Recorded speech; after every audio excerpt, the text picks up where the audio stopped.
ఢిల్లీలో కాసేపట్లో ఎన్డీఏ పక్షాల భేటీ ప్రారంభం కానుంది. మరింత సమాచారం మా ప్రతినిధి అరుణ్ అడిగి తెలుసుకుందాం. అరుణ్, ఎన్డీఏ కూటమి పక్షాల భేటీకి సంబంధించి తాజా సమాచారం ఏంటి?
ఢిల్లీలో కాసేపట్లో ఎన్డీఏ పక్షాల భేటీ ప్రారంభం కానుంది. మరింత సమాచారం మా ప్రతినిధి అరుణ్ అడిగి తెలుసుకుందాం.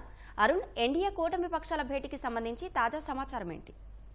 మరి కాసేపట్లో అంటే 11:30 గంటలకు ఎన్డీఏ కూటమి పక్షాల సంబంధించిన కొత్తగా గెలిచిన ఎంపీల అందరితో భేటీ జరగబోతోంది. పార్లమెంటు సెంట్రల్ హాల్ వేదికగా ఈ భేటీ జరగబోతోంది. తొలిసారి ఎన్డీఏ పక్ష నేతగా ఇప్పటి వరకు బీజేపీ పార్లమెంటరీ పార్టీ నేతగా, బీజేపీ లోక్సభ పక్ష నేతగా మోదీని ఎన్నుకున్నారు. కానీ ఈసారి మాత్రం ఎన్డీఏ పక్ష నేతగా, ఎన్డీఏ లోక్సభ పక్ష నేతగా ఎన్నుకునేటువంటి ఏర్పాటు చేశారు. ఆ విధంగానే ఆ కూటమి పక్షాలన్నీ కలిసి ఇప్పటికే మోదీని తమ నాయకుడిగా ఎన్నుకున్నప్పటికీ లోక్సభలో ప్రమాణ స్వీకారం చేయటము, దాంతో పాటు లోక్సభకు సంబంధించినటువంటి అన్ని అంశాలను నాయకుడిగా లీడ్ చేయాల్సినటువంటి విషయాలు ఉంటాయి కాబట్టి అందుకు అనుగుణంగా లోక్సభ పక్ష నేతగా, ప్రధానమంత్రిగా ఆయన్ని ఎన్నుకోబోతున్నారు.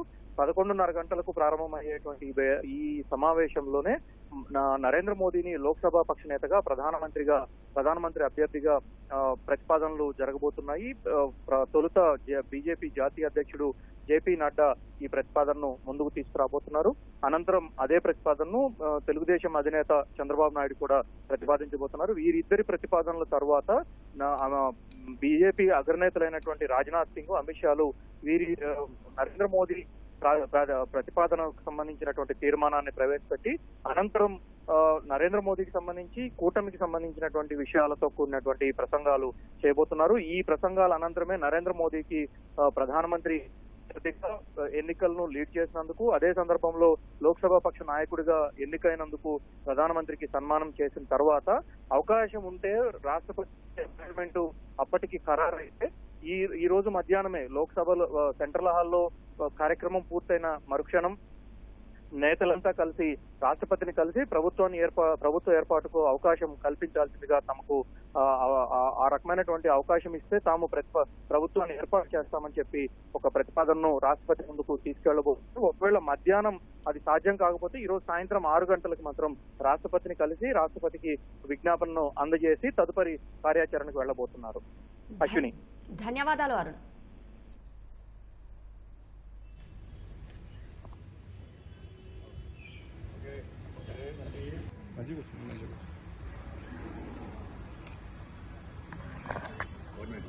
One with me.